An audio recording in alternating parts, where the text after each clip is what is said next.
Tenona fumanda Kongo watumayo mukatula Kongo mukikole kyalo saru kya kinzambi ye kyalo yalo talalukana zanti malwa mitanto meto fukongo de sikila mupasi batata mana jadilanga yeta tuvidintie topa musonga Nandilenda jotambudila mutia bakolubani kakituka kwa nikole kwa mingizila pasisa toto nyeto bafutuka mu mafata mamu ngolo zeto zike katilomba kwa pendo bakuluwe bakulu tuikama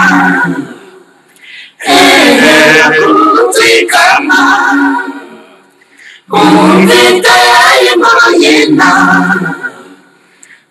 Vita ya ingoloyena Nesamba wote wizazome mitatu Nanzao wizo wadiati kisakatu Nembeba pembe wizo watunungisa Mikele nyati ya nyena yawo Mufona bena Kongo Ngolo sabeno bakulwe Siku tutani nanga Silulu masila Kongo Difati baka kipanza Sandu jaba mulwe Yabambwa jamangana Finda bisi ja Evodi walutu fila Sibibia vita Totala meno yena sangwe Kibilu tidingolo Ebakuluwe Ebakulu tuikama Ebakuluwe Ebakulu tuikama Vita yai Vita yai Vita yai Misamba wote Wizazome mitatu Nanzawo wiza Nibima pembe wiza Wasembe wiza wakumwasa Mumalo na kwendila ya bina kala Kongozi na kitu kase bilongi kwa mingizila Sakana na fandila Bavidi nzina temumbomba Kabila kanda ikonda Lokiati kwa yangu Zoyebya byo bilumeni yipa Sala bina sala Komolu didi malafulu menye Kya luna luka Kikundi kya beto yeno Kya mafuta ye maza Makiso sila Wele pamomo na kinzengele Obakulu we Bakulu tuikama Bakulu we Bakulu tuikama Vita yai Vita yai Misamba wote Wizazome mitatu Nanzawo wiza Nibima pembe wiza Wasembe wiza wakumwasa Bakuluwe Bakulu tuikama Bakuluwe Bakulu tuikama Vita yai Vita yai Misamba wote Wizazome mitatu Nanzawo wiza Nibima pembe wiza Wasembe wiza wakumwasa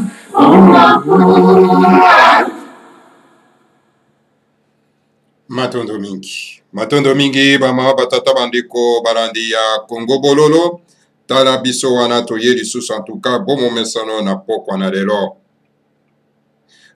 ezali ya solo pena tuka bama batata bandeko mokolo maposo mokolo mwa zomi na mwambi mabolimisi mokolo matuku mibale ya sanza ya motoba ya mobo ya koto mibale na tuku mibale tokomi bongo na ngonga ya zomi na mwambi na miniti zomi na moko bama batata bandeko elingi koloba ngonga ya motoba na miniti zomi na moko ya sima ya nzanga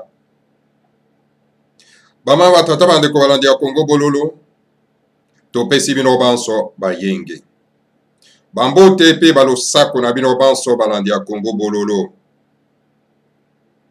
Ezali wa bino molobeli, mbuta bopele wobala, elingi koloba malamu koloba. Bama batata bandeko balandi ya Congo bololo. Lelo, toye kopesa bino version ya situation oyo ezali koleka na Congo. Mai oyo malika kisoro pena tukana CNPP na mboka Kinshasa bama batata bandeko toye kopesa bino version yango. Nasima nango bama batata bandeko tokomeka kolobela likambo etali bakonzi oyo bazali kokamba solo pena tuka bondo dia Congo oyo ezali parti politico religieux.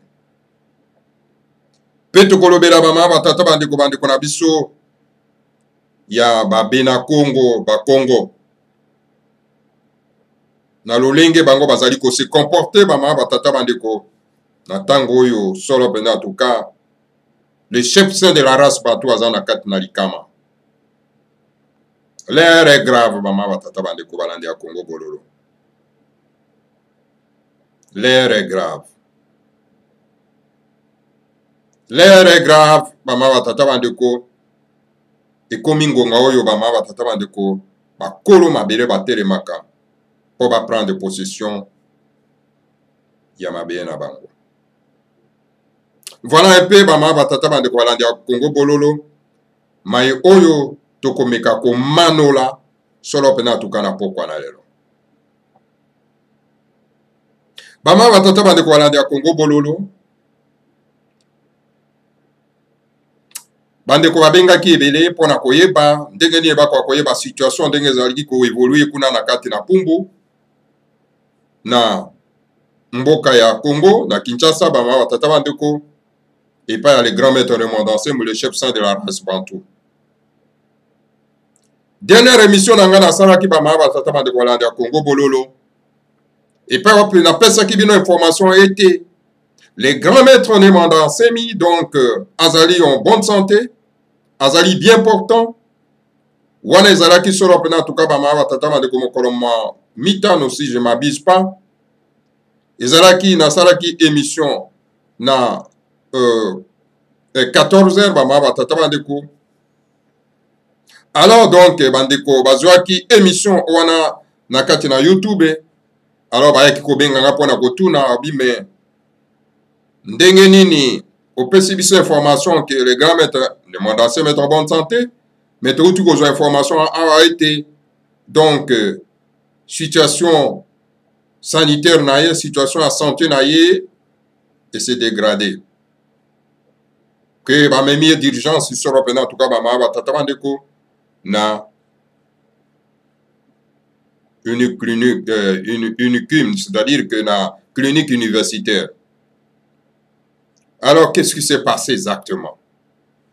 Baba batata bande ko balande ya Congo bololo. Ngana salle émission na à 14h na 14h30 baba batata bande ko na lobana 16h baye ko benga ngai pona ko yebisa ngai situation événement ndenge le kaki kuna solo pena tuka na mboka mokonzi Kinshasa capitale éternelle ya République fédérale du Congo central. Po esengei to epengi yango po bandeko ba yebaka yango. Alors bama batata bandeko, qu'est-ce qui s'est passé exactement? Qu'est-ce qui s'est passé? Alors voilà, version des faits autour bama batata bande kolanda Congo bolo. Bobo sénateur le 24 avril et pas wap en tout cas. Le traître Tulombo, le faux président. Moi na mosala Hippolyte Kanambe avec Hippolyte Kanambe mwana tuti Rwandais mopaya ba yokana ki batiaki en place n'est-ce pas ba élément terroriste na bango vêtu en uniforme ya police nationale pe ya tenue ya armée nationale congolaise. Pour qu'on s'attaquer dans les chefs de la race bantou, dans les sages de la race bantou, vous voyez bien, très bien. Donc, Bolandaka, bino moko na ba image, ndenge bakendaka ko kidnapper le grand maître Rwanda Sem.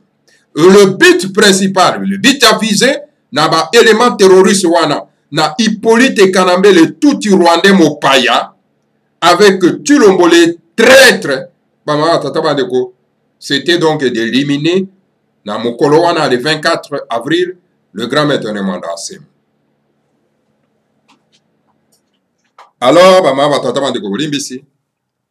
et les Bakulu, Bakokonabiso, parce que nous sommes à l'ère du verso, ils n'ont pas voulu que cette situation ait le cas. Ils n'ont pas voulu à ce que Moutinda Minabango a quoi kozonga sans quoi compris mission na ye. Yangola bama watatema de Kobalandi à Congo Bololo, au Monakete, les grands maîtres de Mandassem Abima qui sont sains et saufs. Et mon colonel, Batouana Bakendaki pour achever les grands maîtres, pas par les fusils, les balles, mais par la machette. Au moment où on a machette, au ba kataki na mutu, pe ba kataki na poitrine. Objectif na bango zalaki ko achever. Alors, il y a un moment qui a se retrouver na kati na CNPP, pour na bango abino, Moto aza ko raisonner le col abisoté, alors il est fou, il est malade, il est fou, donc tout tient à CNPP. CNPP, c'était tout simplement prétexte ya koloba ete azali boma. Mais ezalaki pona ko interner yekuna pour que baluka lolenge kane bako achever. Et vous savez très bien, baba tata de Kolandi à Congo Bololo. Bana ya race bantou. Ndenge les grands maîtres Azaki na kati na CNPP, ils ont tenté par tous les moyens pour na koluka ndenge ni bako éliminer physiquement, soit na batonga, soit na bakisi oyo babana ko pesa ya bama tata bande. Tellement que bamoni était le grand maître Azako si combatté. Alors qu'est-ce qui s'est passé? Bama tata bande ko alandi a Congo Bololo. Ba élément terroriste Hippolyte Kanambe na le traître Chilombo ba yaki na kati ya CNPP. Donc Hippolyte Kanambe le tout Rwandais Mopaya na Chilombo les traîtres sanguinaires Mumbu ya Hippolyte Kanambe ba yokani batindi siko ba élément terroriste na bango pour bakenda ko kidnapper le grand maître de Mandassé de la CNPP pour bakenda na destination inconnue pour bakenda ko achever. Bino boyebite la force oyo bakulu batinda ka moto na bango aussi longtemps que assisi na mission na ya na ngote ba ma tata bande. Alors donc na 14h pile na 14h30, je veux dire, na 14h30. Donc, JIP, il y a un élément terroriste et Hippolyte Kanambe, na ya Chilombo. Et ça, l'irruption, na kati ya CNPP. Ono, tuye kozwa, ne mwanda semi, poto kena na hôpital. Alors donc, ba garde, oyo babandaki kokengela hôpital pe kokengela ko protéger les grands maîtres de Mandansemi. Babi mais comment? Bino bokoya kozwa ne Mandansemi na kati na hôpital sans que bo informer biso, sans que bo informer pe médecin na ye. Banani batindi bino. Ono le général Kassongo. Mais il faut voir qui est Kassongo. Kassongo c'était Moluba. Et c'est un prostitué à Hippolyte Kanambe. Kassongo. Nika kayena masoko na Hippolyte Kanambe. Kassongo. Kassongo, c'est un chef de bande terroriste na kati ya Congo. Un bande de terroristes. Ndenge bomona ka ba Al-Qaïda, ndenge bomona ba Daesh. Donc, et Kassongo représente, n'est-ce pas, donc, ba Daesh na Kaida na kati ya Congo ba ma tata bande kwa landi ya Congo bolo. Oh non? Kasongo motatindi bango. Pour te baya kon leve, baya ko zwa le chef saint ba kenene na destination oyo bango ba proposa ki po ba kena golia. Alors le policier o ba bande ko kengele CNPP pe ba ko kengele le gamin tellement dans ça ba biso to ko CDT parce que biso to za na ordre ya Kasongo te. Alors ceux qui bomeki alors to ko beta na makofi awa pa ma tata bande ko landi ya Congo bolo. Alors ba élément terroriste wana ya Kasongo na Hippolyte Kanambe na Chilombo les traîtres Muluba ba ma tata bande ko asai nini. Donc blobi ba kei kuluka ambulance pour ba kwa koyana yango pour ba mema le grand maître de Mandase. Le moment où ba keba kana kuluka ambulance, les médecins soignants ya le grand maître de Mandase bina kati ya CNPP a bengi son ambulance directement na clinique universitaire pour récupérer le grand maître de Mandase pour ba memaye solo pena en tout cas na hôpital na clinique universitaire de Kinshasa. Alors, très rapide, ambulance c'est comment qui des awana avant que ambulance ya ba élément terroriste ya Hippolyte Kanambe na ya Chilombo et quoi koyawa. Alors l'ambulance vient et barre des route pour récupérer le grand maître de Mandasemi. Très rapidement, va récupérer le grand maître de Mandasemi, va même solo en tout cas na clinique universitaire ba ma tata bandeko et tala et pas rapide le grand maître de Mandasemi. Azwa qui la peau sauve na rapidité non pas ya ambulance universitaire ba ma tata bandeko ya clinique universitaire. Alors tango ba élément terroriste ya Chilombo na ya Hippolyte Kanambe baza koya wana déjà trop tard le grand maître assis déjà kokende na hôpital na clinique universitaire et papi azaki solo pena à l'abri ya ba élément terroriste ya Chilombo na ya Hippolyte Kanambe. Voilà ba ma batata bande ko balandi ya Congo bololo. Situation oyo tozalaki na ngo mokolo wana ba ma batata bande ko. Donc le grand maître de Mandasemi donc abiki en justesse. Ba ma batata bande ko. Ni n'était pas les gardes. Ba policiers bazalaki en garde n'est-ce pas? Ya kokengela les grands maîtres de Mandasemi ba ma batata bande ko. Et les Bakoul ont travaillé sur eux afin qu'ils puissent se protéger les renvoyés. Bama tataba de kona. Tala scénario oyo bama tataba de ko tungai ko vivre en mo korwana bama tataba de kona ndia Congo bolo. Donc et beaucoup tout nangai son état de santé aujourd'hui état de santé na ezali stable pour le moment bama tataba de ko. Alors donc Azako Koba Komela Bakis, mais son état de santé est allé stabilisé. Dieu merci. Le Seigneur a Congo merci. Voilà Bama Batata Bandeko. Ni n'était pas la protection, la haute protection. Yabakulu Nabiso. Ndele loyo toko kolubali kamane manda semite Bama Batata Bandeko Landia Congo Bololo. Vous savez très bien Bama Batata Bandeko Landia Congo Bololo. Tozongana osima. Tozonga sima. Boyebina na bomaki Mbuta Kasavobo. Ce n'est pas Mobutu Mutabomaki Mbuta Kasavobo. Ce n'est pas le Mongala Mobutu Mutabomaki Mbuta Kasavobo. Mutabomaki Mbuta Kasavobo ezali Monsieur Tshisekedi alias Etienne. Tshisekedi wa Murumba alias Etienne. C'est moto ya bomaki Mbuta Kasavobo. Donc, un Moluba di Kasai. Pama tata bande ko alanda Congo bolo. Et tala lelo oyo bama batata bande ko. Na ekeko ya kinatimasa o tozana ango lelo. Moto oyo azali ko luka lisusu aboma mokitani ya Kasavubu na kombo ane Mandasemi ezali nani le fils ya Etienne Tshisekedi wa Mulumba. Donc moto to bengi le traître Chilombo alias Félix. Bota la bino mangwa ba ma tata bande ko balandi ya Congo bolo. Et les grands maîtres de mondialisme ne cessent jamais de le dire. Et que Balouba sont leurs neveux. Et voilà les neveux, na bango baza kolukela liwa ya noko na bango bama tata bande kolanda ya Congo bololo. Baza koluka kolongola espoir ya toute une race bantou bama tata bande kolanda ya Congo bololo. Donc, Tshilombo n'est pas seulement qu'un criminel, c'est un terroriste. Association aux malfaiteurs avec les étrangers bapaya, tout Rwandais, na comme Hippolyte Kanambe.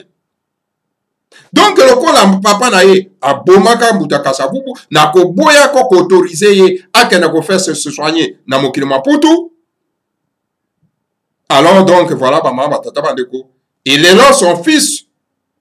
À côté lisusu na likopa po ete atika pe caché ya koboma un leader ya ba Congo, un leader de la race bantou na héros ya verso bama batata bandeko bande ya Congo bolo. Monsieur frère, l'air est grave. L'air est grave. Et l'air ezali ya koloba vérité en face. Pour que ba crime oyo ekoka kokoba lisusu te bama batata bandeko balande ya Congo bolo. Yango wana toko senga na bangala oyo baza na vision oyo bazala ya kofungwama oyo bayebi makambo oyo bayebi le combat que mène les grands maîtres de Mandasemi. Alors donc de venir ensemble, de mener ce combat contre les ennemis. Il y a nation congolaise, contre les ennemis il y a Union de Timanti, contre les ennemis il y a le Seigneur à Congo Bamaba Tatabandeko Balande à Congo Bolo.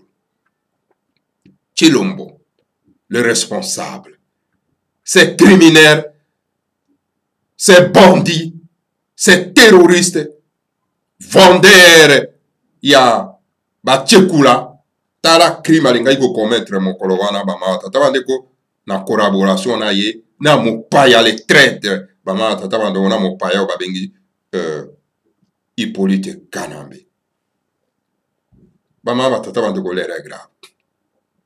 Et c'est pour cette raison, nazali ko interpeller na bandeko na biso ya Congo de Akati.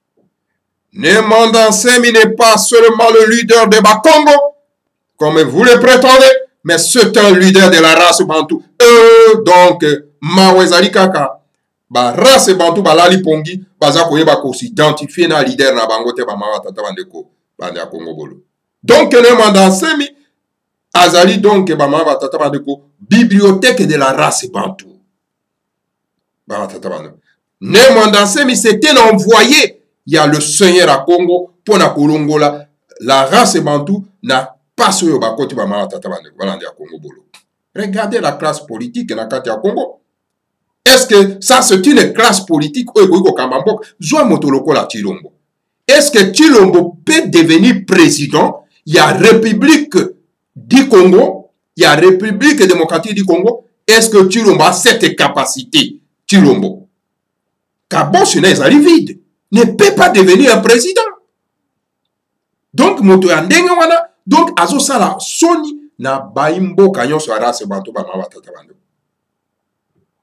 Donc nous avons l'obligation de chasser ces messieurs avec ba étrangers oyo ba konyon kolobis. Alors donc ya wana ba mama tata bando ba landa Congo bololo, je mets en garde. Ya bande kona biso ya Congo de Akati, bande kona biso ba bena Congo. Parce que naza komona na kati na ba réseaux sociaux, ba message na ba WhatsApp.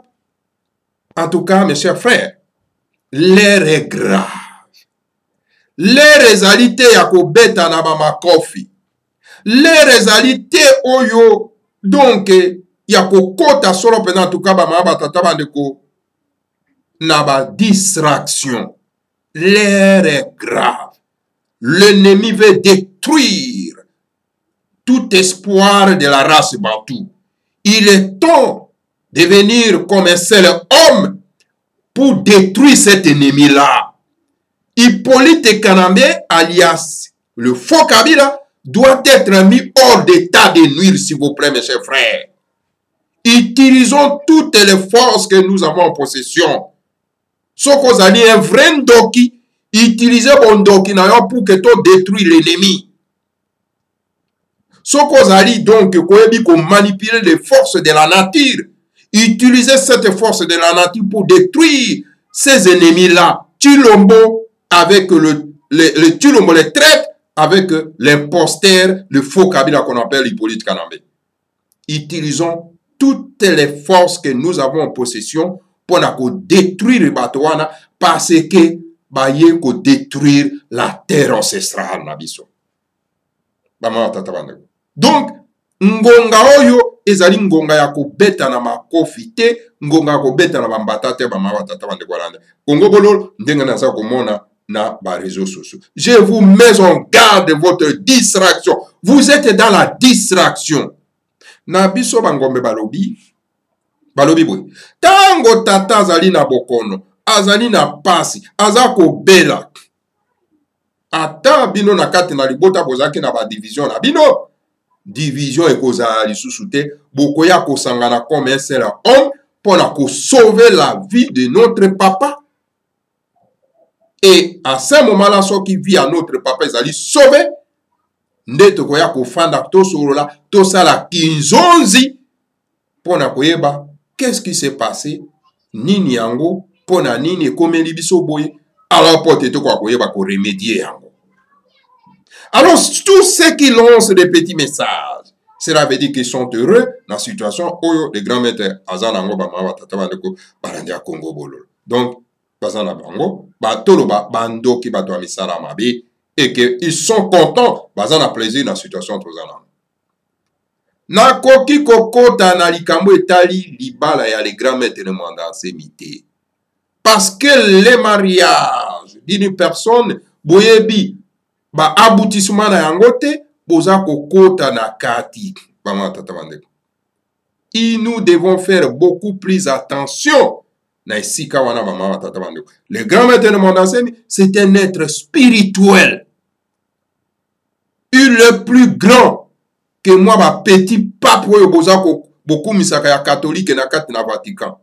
Le plus grand que moi, ma petit imam, beaucoup misaka. Le plus grand que moi, ma fourmi, le kola bambongo. Le plus grand, il est plus grand. Maman tata de Gualandi à Congo bololo. Alors, na yango maman tata de Gualandi à Congo bololo. Mariage na ye. Parce que et ce que toi bango ete tango tout moi yaka na ba secret na ye. Et le tout moi ne divulgue jamais ses secrets aux profanes.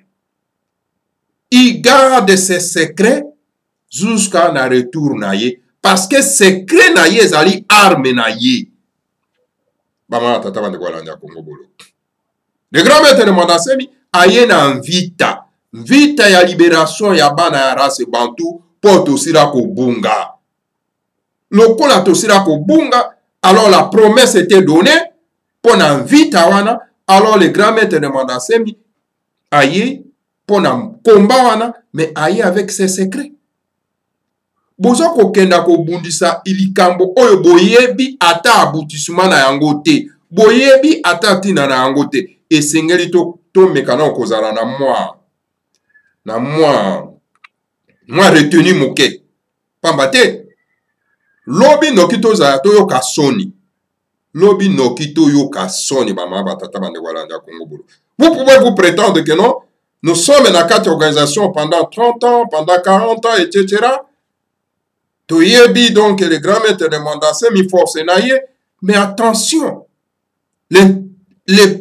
tout moi, les envoyés ne divulguent jamais leur secret, leur dernier secret va divulguer à Kangote.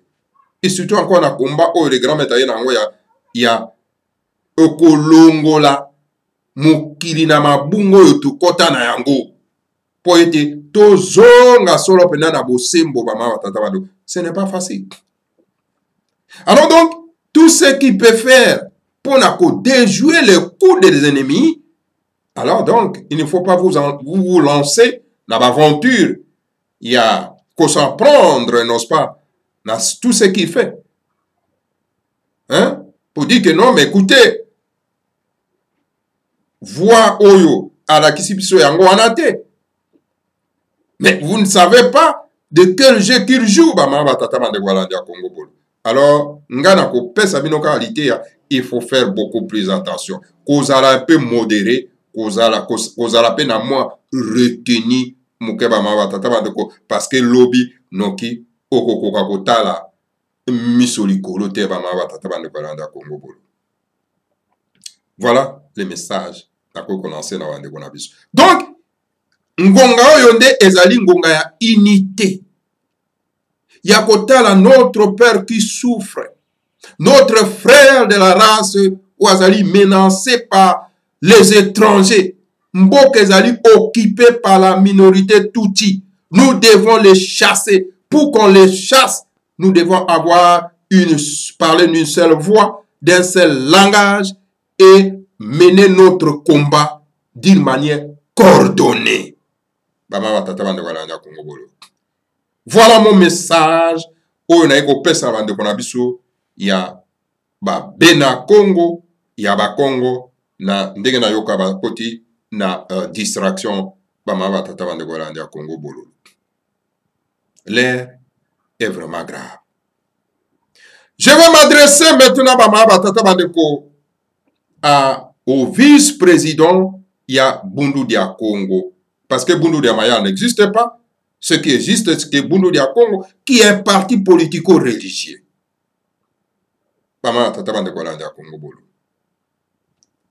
Bundu dia Congo, c'est un parti de combat. Ezali parti de combat. Lokola ndenga ba Hamas ezali kuna na ba Palestine, un parti de combat pour la défense de leur terre. Bundu dia Congo, c'est un parti de combat. Na occupation tozana ngo ya minorité Tutsi ba ma tata bandeko. Alors, être membre à Bundu dia Congo, cela veut dire que au magasiné mateya oyo ezali na kati na Bundu dia Congo. Et mateya oyo ezali na kati ya Bundu dia Congo ezoko pesa yo la force, l'esprit de combat. Bama tata bandeko ya Congo bolo. Nalandi interview ya Mbuta Wampuna wazali vice-président ya Bundu dia Congo qui est un parti politico-religieux. Nayoki Mawa. Nayoki Mawa, Mama Tata Bandeko. Je me suis posé la question, est-ce que c'est un Kessa ou bien Azana Kessa te Mama Tata Bandeko. Parce que na héros ezali très grave. Votre chef, Obanda Ikomona ye na kati na CNPP, mais lelo otangazali na clinique universitaire, bozo kutanate, bozo soit na téléphone, bozo kutanate.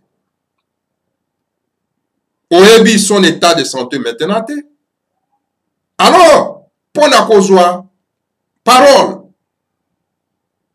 osala, moi briefing, mais il faut zala na kati na power, c'est-à-dire que na nguya, pour na été ko mobiliser ba imbo kanyon surtout ba ma tata bande Golanda Congo bolo.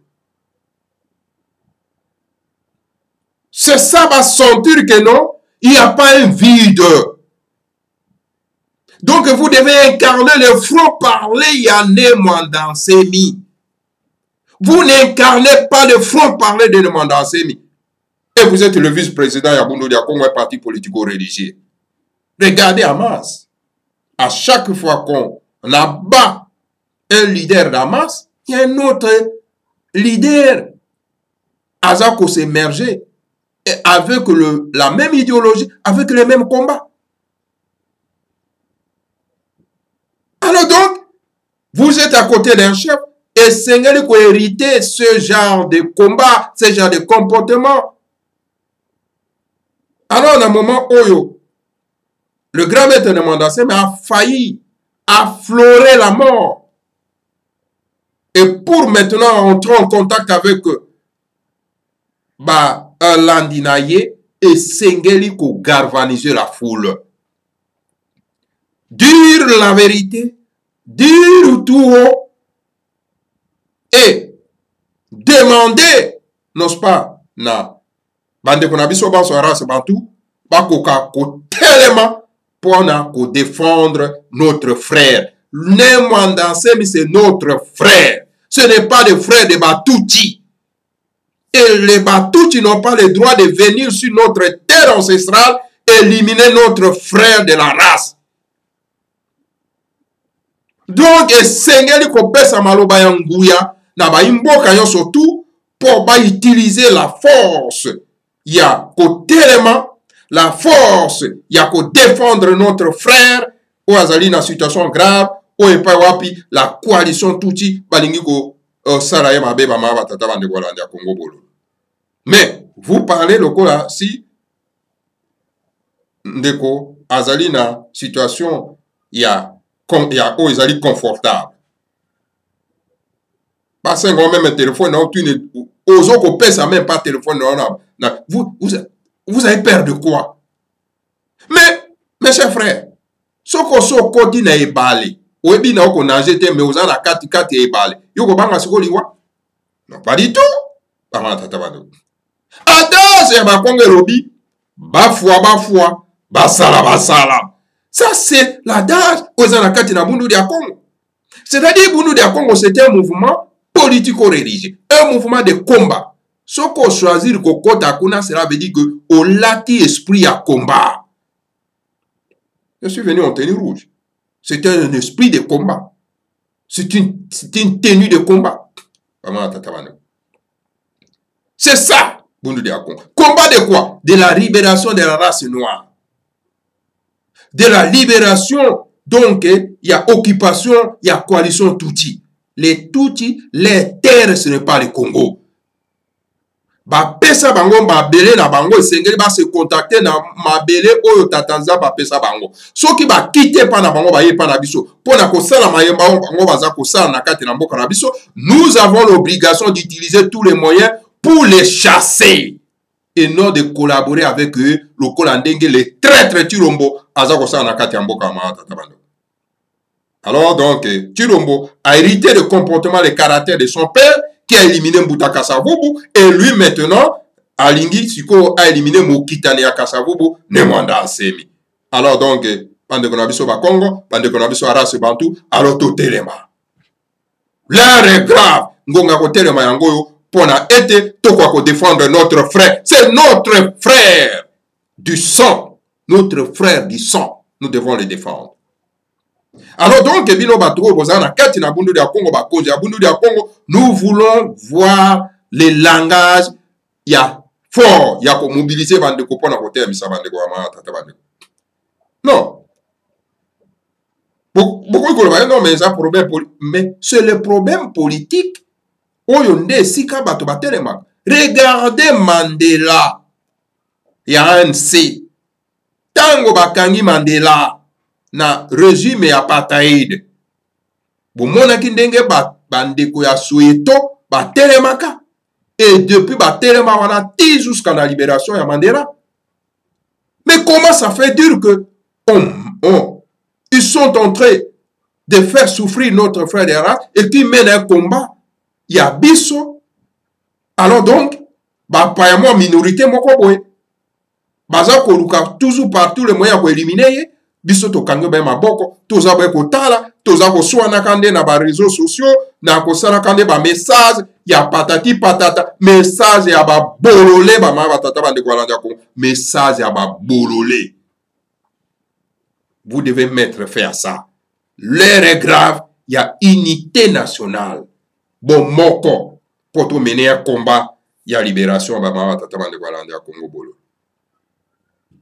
Je vous dis, sur les grands maîtres n'est plus là. Il n'y a personne qui peut prendre le flambeau. Il y a l'art de parler. Oh, le grand maître Zanango, pour nous libérer, Mboka na biso ma tatabando. Nzambe a pour tourner d'appel sa opportunité na ba imboka mbala moko et sengre ko saisir cette opportunité.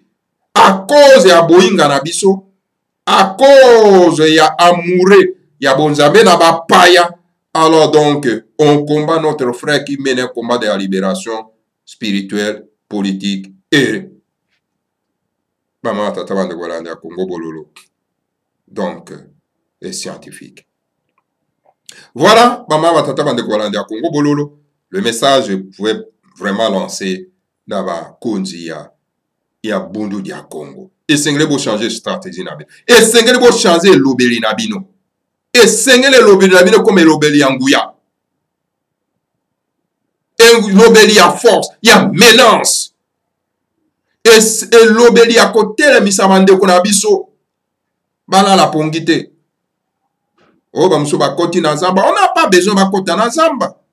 Il faut ba kota na zamba pona koluka les moyens à se battre ba ma tata bande. Ba paya ba ko nyoko biso na kati mboka na biso, to va na yen, to sa elo côté. Ezala kate ba ma tata bande wala nda Congo bolo. Voilà le message oyo solo pena tuka na mama tata bande ko na ko pesa solo pena tuka na ba konzi ya bundu dia Congo. Le parti politico-religieux. Parti politico-religieux.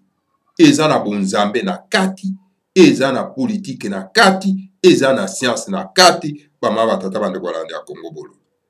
Alors donc, sengeli toza na langage tout à fait différent na ba parti infiodé oyo eza na kati ya Congo ba ma batata bande ko oyo eza ko sala ko bunda ba intérêt donc ba intérêt ya ba paya.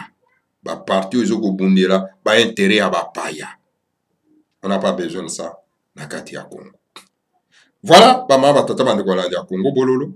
Donc, na ba oyo batuna kingai que Congo bololo ezalité, Congo bololo toyokite situation oyo les grands maîtres azana ngokuna. Donc, compte tenu n'est-ce pas, il y a ba misalo tozape na kati ya mboko ba mama tata bande ko. Donc, il y a wana bomona kete na kwa ko ya te pona kwa kopesa bino moi briefing ya mai oyo mazali solo pena tuka koleka na Congo. Donc voilà, les grands maîtres de Mandasemi aza siko na kati na nini CMPP papa ba conseiller ba wete azali na coronavirus pendant que le grand maître de Mandasemi n'a pas de coronavirus ba ma batata bande kwa landa Congo bololo. Et puis esenge kwa koye bango coronavirus eza nango na Congo te. Il y a pas coronavirus eza na Congo te. Ezate. Alors donc, voilà, ba foutard, ba koti na mboka, pour ba prendre notre peuple en otage, ko confiner bango pour rien, ko boma bango nanzala pour rien, parce que zali amena bango mama tata manoko po ba affaibli bande ko na biso. Alors yango to ko senga na bande ko na biso na Congo. Mais il est temps, ba to soki bazo beta bino marteau na mutu. Mais sengele ko se révolter. Chilombo c'est un traître. Chilombo c'est un vagabond. Chilombo ne peut pas devenir président à Congo. C'est la honte pour la race bantou, c'est la honte pour l'Afrique, c'est la honte pour la République démocratique du Congo, s'il vous plaît. Et Seigneur ko benganaye na Hippolyte kana memwa na tuti Rwandais mo paya les oyo les faux Kabila. Ba imposa biso yena na kati na mboka ma tata bandeko balandi ya Congo bololo. Voilà ba ma tata bandeko ba oyo bazelaki solo pena en tout cas réaction nangai ba ma tata bandeko donc réaction nangai yangwana na ko ko pesa na bino ba tata bandeko balandi ya Congo bololo et sengeli donc to unir ba force na biso. To sangi sanguya na biso ma. L'ennemi est très risé. Ennemi azali très risé.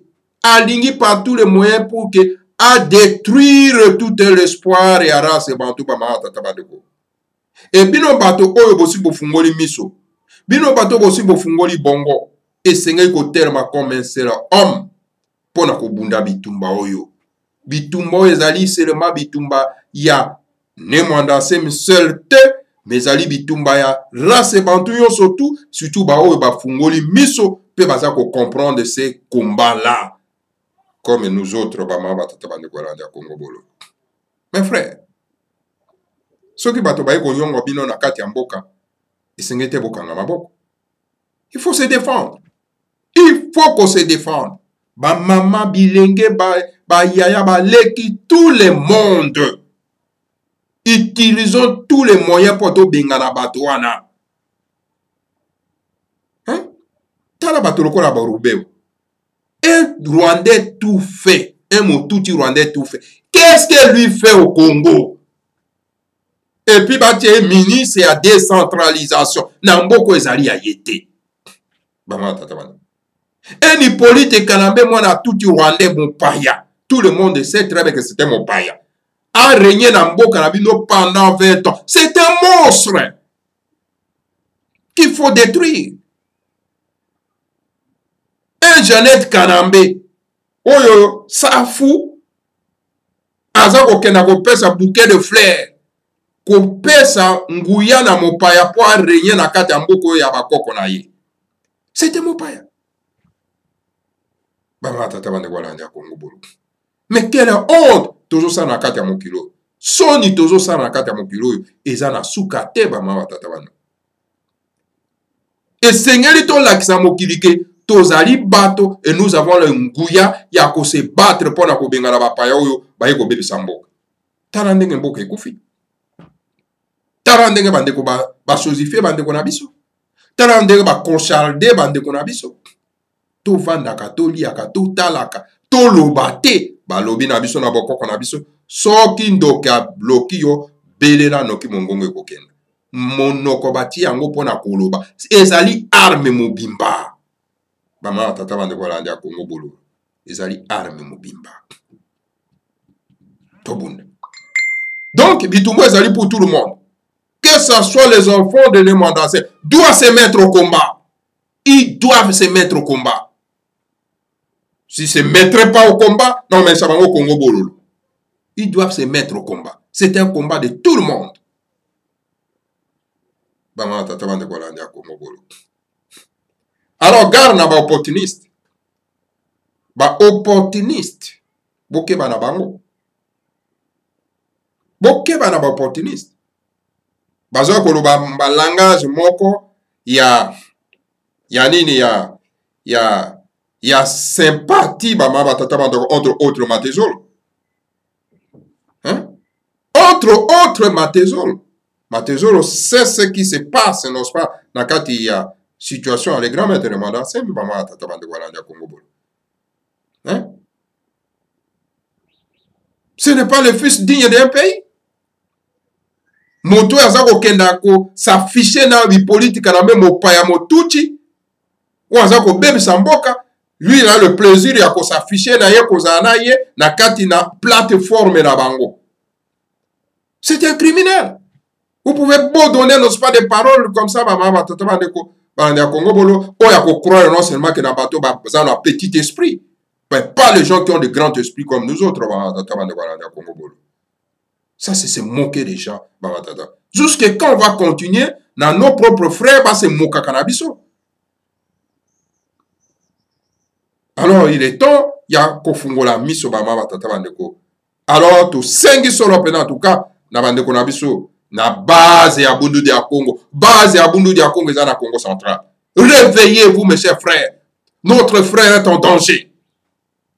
Et la race bantou, on va comprendre le combat des grands maîtres de Mandassemi, Bangala, Baluba, Bakongo, Tetela, Banande, Balokele. On va comprendre le combat. L'heure est en goût à côté de ma. Pour n'a été l'ennemi a joué le dessus sur Bissoté, Bama Tatabande. Voilà, Bama Tatabande, voilà, Congo Bololo. Maye Oyo, solo en tout cas. Na memela kibino solo pena tukanano on a mokuse na pokwa na lelo. Le reste oto lobite lobi tokoya lisusu na yango. Tokoya lisusu lobi na yango awa na kati na Congo bolo. Na même heure ba mama tata bande kwa landa Congo bolo. Pona été to galvaniser la foule. Bande kuna biso ya makesa mabundu dia Congo baza toujours na prison kuna na bandundu ba relégué bango kuna baza ko souffrir et sengeli bandeko bokoka ko sernir pona ko protéger bango. Voilà, matondo mingi na bino baso mama tata bandeko tokuta na bino akwa mokolo malobi oyo to lobi lelote tokolo bango lisusu lobi mama tata bandeko landa Congo bolo bo sécurité te po ete tokoka ko gagner temps to gagner ngonga pona ete lobi lisusu tokoya to batela pe mongongo pona ete lobi lisusu tokoya lisusu pona ete to ningisa pona to lamusa baimboka ba tata bande ko alanda Congo bolo matondo mingi na bino banso. Que le Seigneur à Congo vous bénisse tous, bénisse le monde ensemi et bénisse la République démocratique du Congo.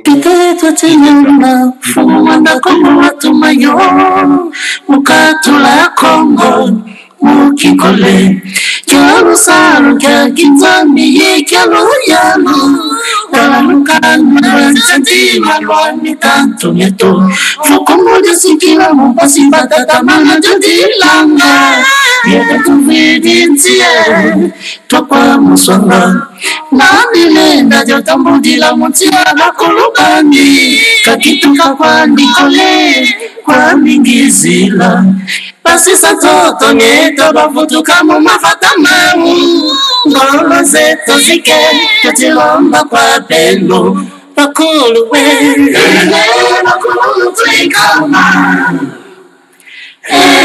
Bakulu tuikama Vita ya ingolo yena Vita ya ingolo yena Nesamba wote wizozo mitatu Nanzao wizo wadiati kisakantu Nembeba pembe wizo watulungisa Mikele nati ya nyena yawu Mufona bena kongo Ngulusa beno bakulwe Siku tutani nanga Silulu nosila kongo Difati baka kipwanza Zangu jaba mbule Yabangwa jamangana Finda bisi ja Evodi walutu fila sindibia vita Kabala meno yena sangwe Kibilo tidingolo Ebakulu we Ebakulu tuikama Ebakulu we Ebakulu tuikama Vita yai Vita yai Vita yai Misamba wote wiza soma mitatu Nzawo wiza Nime mapembe wiza Wasembe wiza wasa Mama na kwendila Pia ya bina kala Kongozi na kitu kase bilongi kwa mingizila Sakana na vandila Bavidi nzina temo mbombo Kambila kanda kikonda Lokiati kwa bayangu Zoye bia bio bilumeni yipa Sala bina sala Kongo ludidi Malafuno menye bia luna luka Kikundi kia beto yeno kia mafuta ye maza Maki sosila Wele pa momo na kinzengele Obakulu we Bakulu tuikama Bakulu we Bakulu tuikama Vita yai Vita yai Vita yai Misamba wote wiza Soma mitatu Nanzawo wiza Nime mapembe wiza Wasembe wiza wasa